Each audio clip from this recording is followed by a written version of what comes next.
Estamos predicando una serie de sermones expositivos consecutivos en el Evangelio de Marcos, capítulo 14. Estamos en el día jueves de la semana de la pasión de nuestro glorioso Salvador. Y ya va camino a Getsemaní, versículo 26, Marcos 14. Cuando hubieron cantado el himno, salieron al monte de los olivos. Entonces Jesús les dijo: todos os escandalizaréis de mí esta noche, porque escrito está: heriré al pastor y las ovejas serán dispersadas. Verso 28. Pero después que haya resucitado, iré delante de vosotros a Galilea. Entonces Pedro le dijo: aunque todos se escandalicen, yo no. Y le dijo Jesús: de cierto te digo que tú hoy, en esta noche, antes que el gallo haya cantado 2 veces, me negarás 3 veces. Mas él, con mayor insistencia, decía: si fuere necesario morir contigo, no te negaré. También todos decían lo mismo. Oremos. Señor, una vez más, venimos delante de ti, Señor, delante del trono de tu gracia, suplicándote en este día tu oportuno socorro. Gracias, oh Señor, por tu palabra. Gracias porque tú eres un Dios que guarda a tu pueblo. Tú eres el Dios que dirige tu pueblo. Tú eres el Dios que restaura a tu pueblo. En esta mañana, oh Señor, que tu Espíritu Santo traiga convencimiento de pecado a nuestras vidas. En especial a aquellos que pudieran estar en este lugar y no te conocen, no han venido a novedad de vida, que puedan ser traídos, Señor, con lazos de misericordia, con lazos de amor. Ayúdanos, Señor, de manera humilde a someternos a tu palabra. Mira las actividades que están por delante. Dirígelas, oh Señor, y ayúdanos, porque te lo pedimos por Jesús. Amén. ¿Cómo caíste del cielo, oh lucero, hijo de la mañana, cortado de la tierra, tú que debilitabas a las naciones, tú que decías en tu corazón: subiré al cielo, en lo alto junto a las estrellas de Dios levantaré mi trono, y en el monte del testimonio me sentaré al lado del norte. Sobre las alturas de las nubes subiré y seré semejante al Altísimo. Mas tú derribado eres hasta el Seol, a los lados del abismo. Estas son las palabras dichas por el profeta Isaías en el capítulo 12, versos desde el 12 al 15, hablando de un ángel de hermoso semblante llamado lucero de la mañana, Lucifer. En las alturas él se veía en su orgullo y decía o pretendió ser semejante a Dios. Él es el mayor ejemplo de que antes del quebrantamiento está la soberbia. De que antes de la caída, como dice Proverbio, está la altivez de espíritu. El apóstol Pablo advierte a los corintios: el que esté firme, mire que no caiga. Hermanos, si hay una gran verdad a lo largo de la historia de la redención, es que no hay nadie que esté libre de caer delante del Señor. No hay pastores, no hay diáconos, no hay maestros de escuela dominical, no hay líderes de grupos pequeños. Todos somos vulnerables a fallar delante de Dios. Todos podemos caer. Y a la luz de este pasaje que nosotros acabamos de leer, lo que me propongo es que podamos ver que nadie es inmune a la tentación y al pecado. Desde el creyente más maduro hasta el nuevo creyente, todos podemos caer si nos vemos en un arrogante descuido. Todos somos vulnerables si nos vemos en un arrogante descuido. Y mientras yo meditaba en este pasaje, yo me preguntaba: ¿quién tiene la patente del estrellón? ¿Quién ha registrado quién es el autor del estrellón de la caída? La gente tiene autoría o tiene patente para muchas cosas que inventa o que hace. ¿Quién puede decir yo soy el responsable del estrellón? Yo soy el responsable de la caída. Hermanos, no prestar atención a las advertencias de las Escrituras es un camino peligroso. Es un camino que puede llevarnos a resbalar. La autoconfianza, quizás en la madurez, en los conocimientos, en la fuerza de voluntad, es un camino peligroso. Pero al mismo tiempo, hermanos, quisiera que viéramos en el pasaje que nuestro Señor es un Señor de misericordia. Él es ese buen pastor que nos restaura. A pesar de nuestras debilidades, a pesar de nuestras caídas, Él es un Dios misericordioso. Y esto es importante porque quizás tú estés aquí abatido, destruido. En Dios hay esperanza, hay restauración. ¿Cuál es el contexto que vemos en el Evangelio de Marcos? Jesús está saliendo desde el aposento alto. Él ha compartido la Pascua con sus apóstoles. Él ha instaurado el nuevo pacto, no en el macho cabrío, no en los sacrificios conmemorativos al Antiguo Testamento, sino que ahora hay un nuevo pacto fundamentado en su sangre, fundamentado en el sacrificio que Él ha de llevar a cabo en la cruz del Calvario. Y decíamos que Jesús ha instaurado un nuevo pacto en su sangre, una nueva Pascua.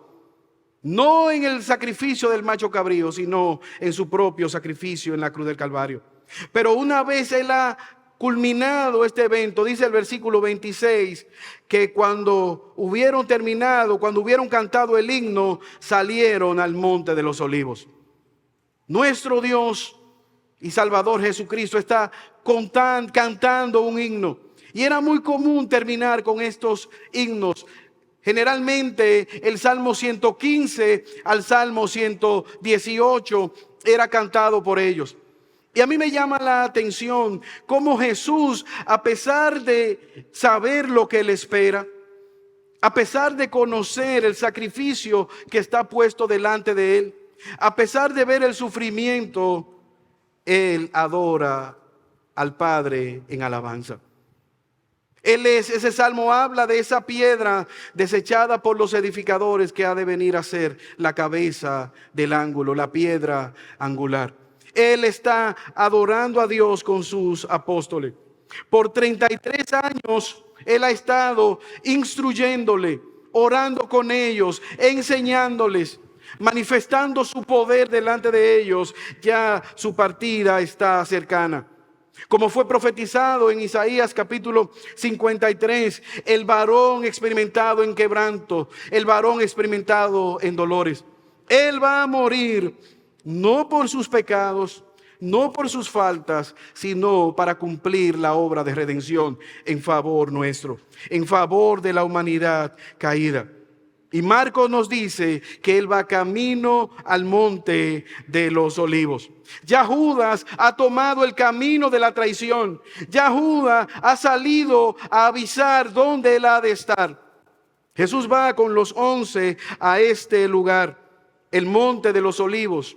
Un monte que le cruzaba un arroyo, que en la época de la Pascua este arroyo se mezclaba con sangre por todos los corderos que eran sacrificados para celebrar la Pascua, como una señal de lo que iba a ocurrir, el sacrificio del Cordero de Dios, que no simplemente cubriría los pecados, sino que ahora de una vez y para siempre quitaría los pecados del mundo.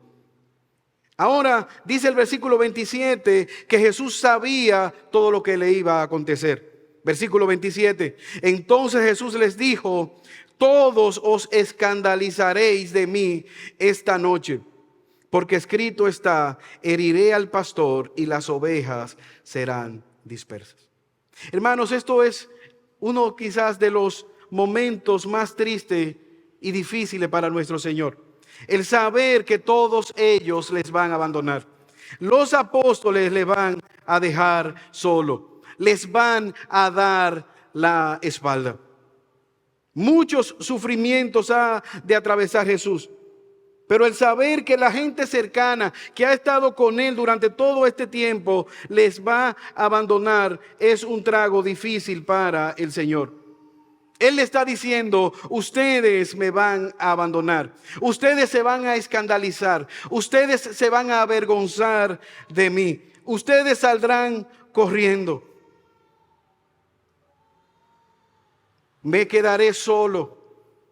Ya uno de los apóstoles ha tomado la determinación de venderle, de ir con los enemigos de Jesús. Pero a pesar de esto, Jesús está dispuesto a obedecer al Padre. Él está dispuesto a seguir, a pesar del abandono de sus seres queridos, a pesar del abandono de los 12. Ahora, hermanos, a mí me llama la atención que Jesús conoce todo lo que va a ocurrir. De hecho, la razón por la cual ellos le van a abandonar, el mismo Cristo dice: esto ya es parte del plan de Dios. Esto fue profetizado. Versículo 27, parte B. Porque escrito está: heriré al pastor y las ovejas serán dispersas. Jesús está citando el texto del profeta de Zacarías, capítulo 13, versículo 7, donde Dios mismo está hablando. Es Dios quien dice: yo voy a herir al pastor y las ovejas saldrán dispersas. Esta profecía fue dada 500 años antes. Ya se había dicho. Dios mismo profetizó que Él heriría al pastor y las ovejas serían dispersadas. En este contexto de Zacarías, nosotros podemos ver la mano de Dios llevando a cabo su plan. Y ahora Jesús está identificándose como ese buen pastor que ha de ser herido por la causa de Dios y que por lo tanto las ovejas serán dispersas. Hermanos, como constantemente el evangelista Marcos nos ha hecho ver, Dios no juega a los dados. Dios no se levanta y mira hacia el cielo y después dice lo que va a ocurrir después de ver al cielo. Dios no necesita leer el horóscopo para ver cómo van a pasar los acontecimientos. Él no necesita hacer proyecciones. Él es el Dios que gobierna todas las cosas. Pero al mismo tiempo, hermanos, nosotros podemos ver el poder manifestado en Jesús. Él puede anunciar las cosas antes de que sucedan. Él dice: ustedes se van a escandalizar de mí. Y esta palabra escandalizar es la misma que se utiliza con la parábola del sembrador. Esa semilla que cayó entre pedregales y que creció rápido, pero luego se secó, porque en los pedregales no hay tierra, no había profundidad, y aunque salieron las raíces, eventualmente se secó. Escandalizar. Jesús dice en esta parábola que así son aquellos que reciben su palabra con gozo, dispuestos a obedecer. Quizás vienen a un sermón como este, son retados por la palabra de Dios y salen dispuestos a vivir para la causa de Jesús. Pero eventualmente vienen las aflicciones, vienen las dificultades, vienen las enfermedades, vienen las luchas, y esa fe desaparece. La planta se seca porque no tenía raíces. Por 3 años y medio ustedes han estado conmigo. Por 3 años y medio ustedes han visto mi poder. Por 3 años y medio ustedes han visto las manifestaciones. Escucharon al Espíritu Santo. Vieron el Espíritu Santo bajar en forma de paloma. Escucharon la voz del Padre diciendo que yo soy el Hijo amado. Algunos de ellos vieron a Jesús transfigurarse. Pero ahora, en medio de la prueba, ustedes saldrán corriendo como quizás ratas asustadizas ante el peligro inminente. Pero nuestro Dios es un Dios poderoso. Él se levantará. Juan capítulo 2, versículo 19 al 21. Respondió Jesús y le dijo: destruiré este templo, dice él, y en 3 días lo levantaré. Dijeron luego los judíos: En 46 años fue edificado este templo, y tú en 3 días lo levantarás. Mas él hablaba del templo de su cuerpo. Por tanto, cuando resucitó de entre los muertos, sus discípulos se acordaron de lo que había dicho y creyeron en las Escrituras y en la palabra que Jesús le había dicho. Él lo había dicho: a mí no me quitan la vida, yo voluntariamente la pongo. Este templo será destruido, pero en 3 días será restaurado, hablando de la resurrección. Ahora, hermanos, Jesús es un Dios que no solamente anuncia la traición de ellos. Jesús es un Dios, como dijimos anteriormente, de misericordia. Es un Dios de redención. Mateo capítulo 28, verso 18 al 20.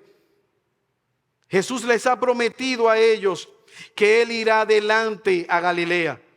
Ustedes saldrán corriendo, ustedes se avergonzarán de mí, pero yo me levantaré de la muerte. Iré delante de ustedes a Galilea. Ahora, a mí me llama la atención porque ellos fueron llamados a ser apóstoles en esta ciudad. Ellos fueron llamados al ministerio en Galilea. Jesús oró y les llamó al llamamiento, al ministerio en Galilea. Y en el versículo 18 de Mateo 28, Él les da una encomienda. Por tanto, id y haced discípulos a todas las naciones, bautizándoles en el nombre del Padre y del Hijo y del Espíritu Santo, y enseñándoles que guarden todas las cosas que os he mandado. Y he aquí, yo estoy con vosotros todos los días hasta el fin. Hermanos, es como cuando tú vas a la universidad, el primer día de clases, que tú no sabes para dónde vas, asustado. Ese fue mi caso. No sabía para dónde iba, no sabía dónde estaban las aulas. Me dieron una hojita y ¿sabes? Es fácil identificar el prepa, el primer día de clase. Perdido, buscando en la hojita el número y viendo en las aulas dónde está el aula. Pero pasas muchos sacrificios y luego te gradúas. Y vas a la universidad. Ahora hay nuevos retos de cómo voy a iniciar la profesión, de qué voy a vivir, dónde trabajaré. Diferentes quizás a los que tenía cuando eras estudiante. Es de alguna manera, hermanos, estos apóstoles están en una parte de graduación con Jesús. Jesús les ha instruido. Viene la noticia triste: me van a matar, ustedes saldrán corriendo. Pero como el buen pastor, el texto que leía nuestro hermano Isaías, Juan 10, Él irá adelante llamando a las ovejas, recolectando las ovejas, y ahora Él le ha dado una encomienda. Vayan por todo el mundo, proclamen el evangelio, hagan discípulos, enséñenles a guardar todas las cosas. Y aunque físicamente yo no estaré con ustedes, cada día yo velaré por su bienestar. Esa misión será exitosa. ¿Qué tan exitosa fue la misión de estos hombres? Tú y yo somos la respuesta. Hoy estamos aquí porque Dios, en su fidelidad como buen pastor, guardó no solamente los mensajeros, sino que también guardó el mensaje, y hoy nosotros estamos en novedad de vida porque Él cumplió su palabra. ¿Sabes qué, hermanos? A pesar del sufrimiento, el plan de Dios se sigue llevando a cabo. No importa las dificultades que tú puedes estar pasando. Hay muchas cosas que quizás no tengas la respuesta, que no sabemos cómo han de terminar, pero Dios tiene el control de todas las cosas. Pero al mismo tiempo, hermanos, el propósito, estas personas, estos apóstoles, su propósito inicia en Dios, su propósito se mantiene en Dios, su propósito termina en Dios. Yo estaré con ustedes todos los días hasta el final. No se asusten, no teman. Saldrán corriendo, pero en medio de su escape, acuérdense que ya yo se los dije y que nos vamos a juntar en Galilea cuando yo resucite. Hermanos, caer está permitido, dudar está permitido, pero quedarse devastado no está permitido. Nuestro Dios es un Dios que nos restaura. Nuestro Dios es un Dios que nos da esperanza en medio de las dificultades.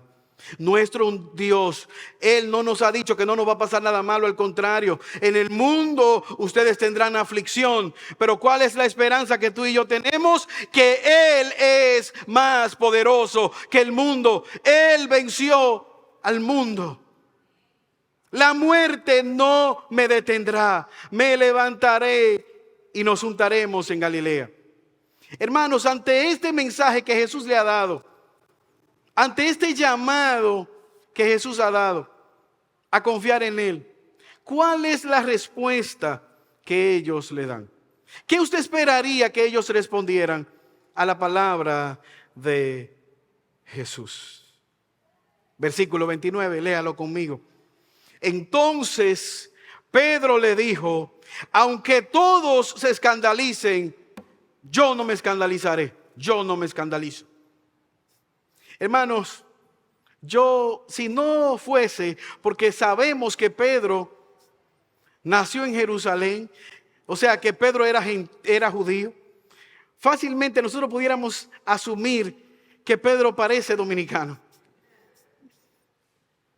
o latino.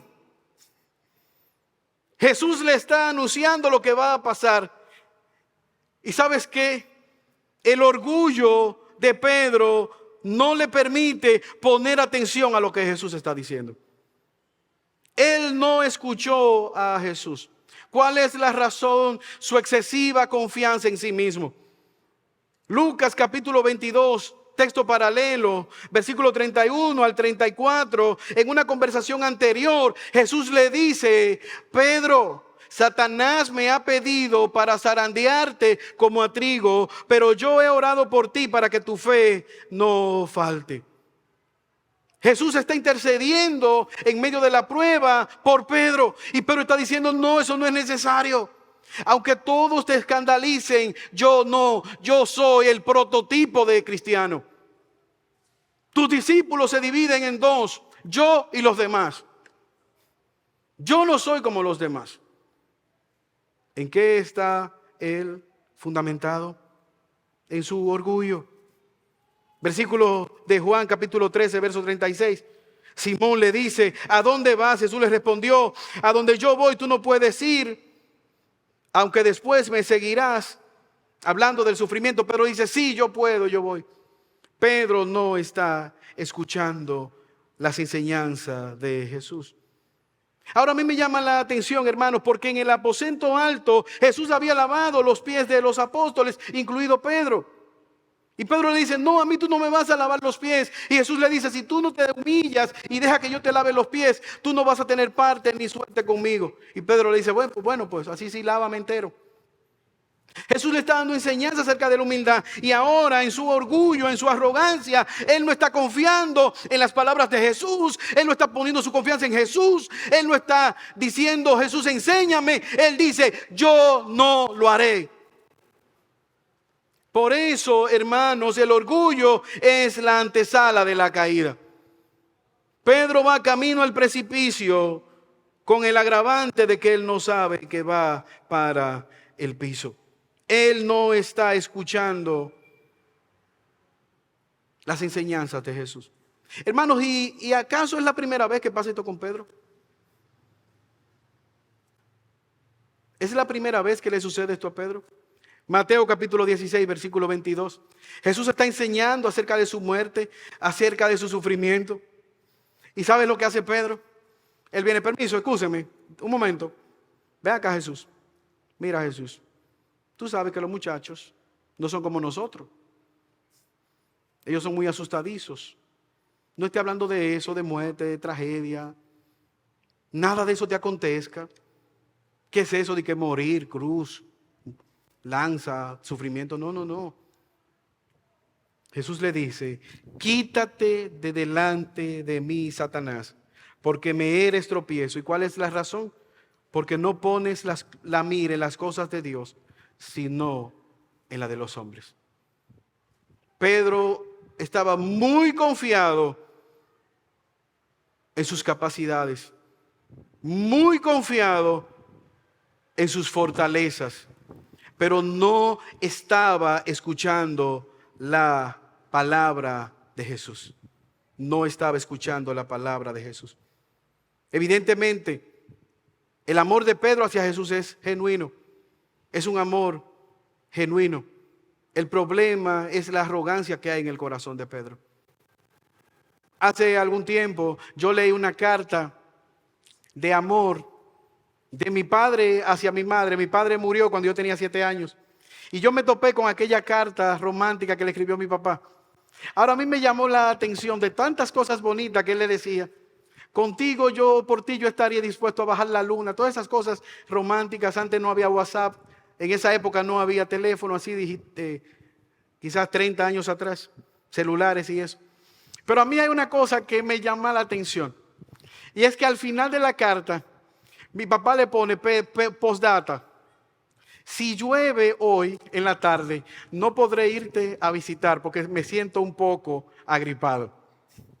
Y a mí me llama la atención porque versos anteriores, él estaba dispuesto a bajar la luna, a hacer tantas cosas en beneficio de mi madre. Y al final una llovizna va a impedir que él vaya a visitarla. Hermanos, nosotros estamos dispuestos a dar la vida por Jesús, pero no estamos dispuestos a escuchar la palabra de Jesús. Ese es el caso de Pedro.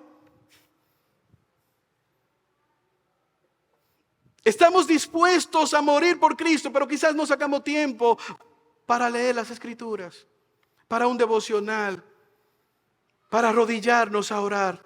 Pero por Cristo marchamos, por Cristo clamamos, por Cristo hacemos. Ese es el caso de Pedro. Una lealtad vacilante. Señor, ¿y por qué yo no puedo ir si mi vida yo estoy dispuesta a dar por ti? La parábola del sembrador, gustoso escuchando la palabra, recibiendo la palabra con gozo, pero al mismo tiempo no teniendo raíces para que pueda fructificar. Es el argumento de Pablo hacia los corintios. Ustedes, debiendo ya de haber sido maduros en la fe, todavía necesitan potaje, todavía necesitan compota, alimento ligero, porque no han podido madurar su fe. Hermanos, ¿qué hace Jesús con Pedro? Versículo 30. Jesús anuncia la negación particular de Pedro. Y le dijo Jesús: de cierto te digo que tú hoy, en esta noche, antes que el gallo haya cantado 2 veces, me negarás 3. En la misericordia de Dios, Jesús aquí podemos decir que le acaba de dar una pela silábica a Pedro. Esas pelas famosas por las madres y los padres dominicanos. Yo te digo, Pedro, hoy, esta noche, me negarás no 1, no 2, 3 veces antes de que el gallo cante. ¿Qué tú crees que hizo Pedro? Dice, bueno, ya, si el Señor me dio una pela silábica, mostrando mi orgullo, mostrando mi arrogancia, mostrando mi incapacidad de poner atención a la palabra de Dios, ¿qué tú crees que dice que hizo Pedro? Se arrepintió Pedro, reconoció Pedro la sabiduría de Jesús. Versículo 30. Y le dijo, versículo 31, mas él con mayor insistencia decía: si me fuere necesario morir contigo, no te negaré. También decían esto, también todos decían lo mismo. Pedro no está escuchando a Jesús. No, Jesús, tú estás equivocado. Es más, tú quieres saber lo valiente que yo soy, yo estoy dispuesto a morir en tu lugar. ¿Qué ocurrió? Él no está recibiendo la advertencia de Jesús. Hermanos, ¿qué tuvo que ocurrir para que Pedro entendiera acerca de su exceso de confianza? Que el gallo cantara. Aproximadamente A las 3 de la mañana el gallo cantó como Jesús había profetizado. Y más adelante vemos que Pedro reconoció su pecado, se acordó de lo que Jesús le había dicho y lloró amargamente. Hermanos, qué parecidos somos nosotros a Pedro. La soberbia precede a la destrucción y el espíritu arrogante es antes que la caída. Qué parecidos somos a Pedro al escuchar las escrituras, al escuchar lo que ellas nos mandan.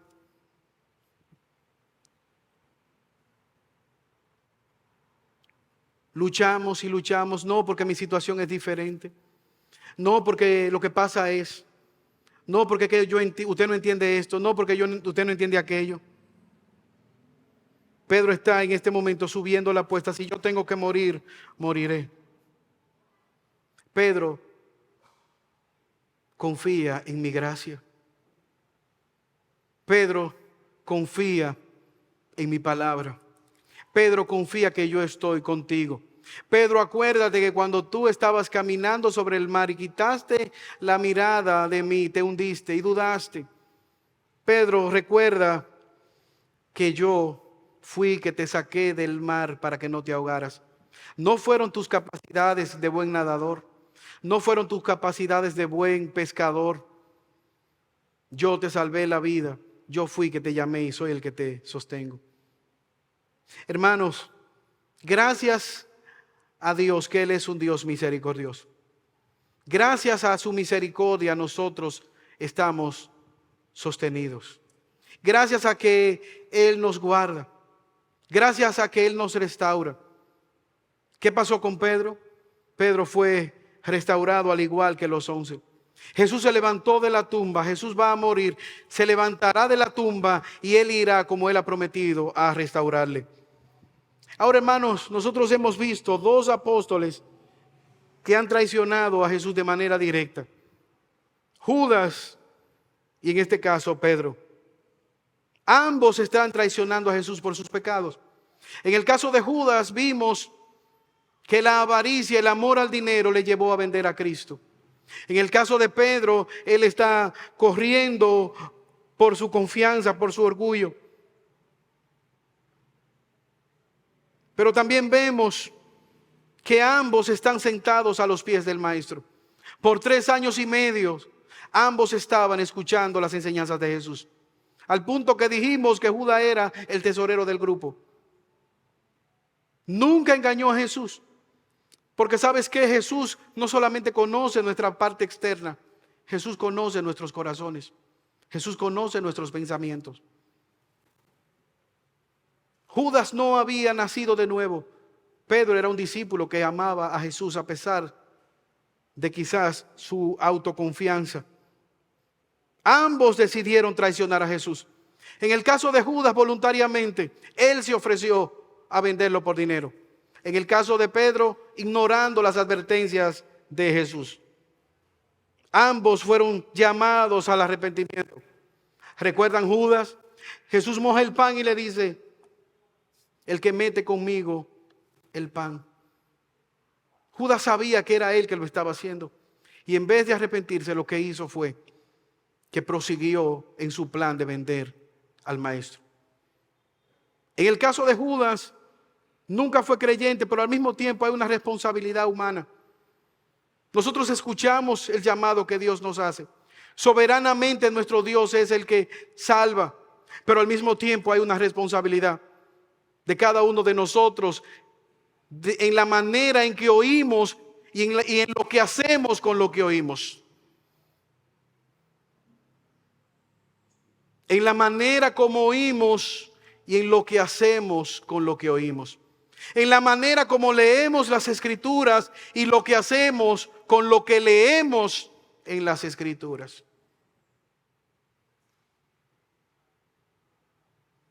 Judas tomó el dinero y lo entregó, reconociendo que había sido cómplice en el asesinato de un hombre justo, del Hijo de Dios. Pero no fue a Jesús en busca de arrepentimiento. El caso de Pedro, cuando escuchó el gallo cantar, el gallo evangelizó su corazón. El gallo hizo que recordara las palabras de Jesús que estaban en él. Y lloró amargamente siendo restaurado por Jesús. Jesús restaura al pecador que viene a Él con un corazón contristo y humillado. Hermanos, y si en esta mañana tú y yo estamos en pie, es porque Jesús es el Dios de la segunda, de las terceras y de las cuartas oportunidades. Él nos conoce porque Él es nuestro buen pastor. Él es el que nos ha salvado. Dios conoce aún nuestros corazones. Por eso, hermanos, nadie es inmune a la tentación y al pecado. Desde el creyente más maduro al nuevo creyente, todos nosotros podemos caer si nos volvemos arrogantes y descuidados. El llamado que este texto nos hace es a vernos en el lugar de Pedro, es a reflexionar en la manera como estamos viviendo nuestra fe. Llamados a confiar en la obra que Cristo llevó a cabo en la cruz por nosotros. Él nos ha dado su Espíritu Santo que nos convence de pecado. Él nos ha dado su palabra, su escritura. Él nos ha dado la iglesia como una comunidad de gente pecadora, de gente imperfecta, pero que anhela crecer en santidad. Él nos ha dado esos medios de gracia, la oración intercesora, el ayuno, los hábitos piadosos que nos ayudan a crecer. Por eso, hermano, ante la tentación, ante la debilidad, tenemos armas espirituales. Ante el ataque inclemente y misericordia de Satanás, nosotros tenemos la palabra de Dios que está en nuestro favor. Quiera Dios ayudarnos a nosotros en esta mañana y que podamos, al igual que Pedro, venir delante de nuestro Señor en fe y arrepentimiento. Oremos. Señor, una vez más, agradecemos tu palabra, Señor. Ayúdanos a no ser oidores olvidadizos de ella. Que al ver tu palabra, que al ver las advertencias que tú nos haces, oh Dios eterno, podamos venir a ti, Señor, confiar en ti, no en nuestras fuerzas, no en nuestras capacidades, sino en ti, Señor.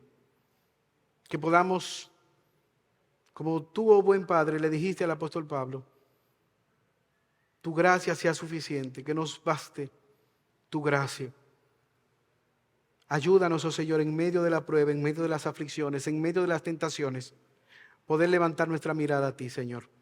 Y ruego, Dios, que tú puedas en esta hora, por medio de tu Espíritu Santo, restaurar las vidas de aquellos que están postrados, abatidos al pecado, cansados en la fatiga de la prueba, en el ardor, en el calor de la batalla. Que podamos levantarnos no por nuestra fuerza, sino porque tú estás con nosotros. Tú eres el buen pastor que da la vida por tus ovejas. Gracias, oh Señor. Estos favores te los pedimos por Jesús. Amén. Dios le bendiga.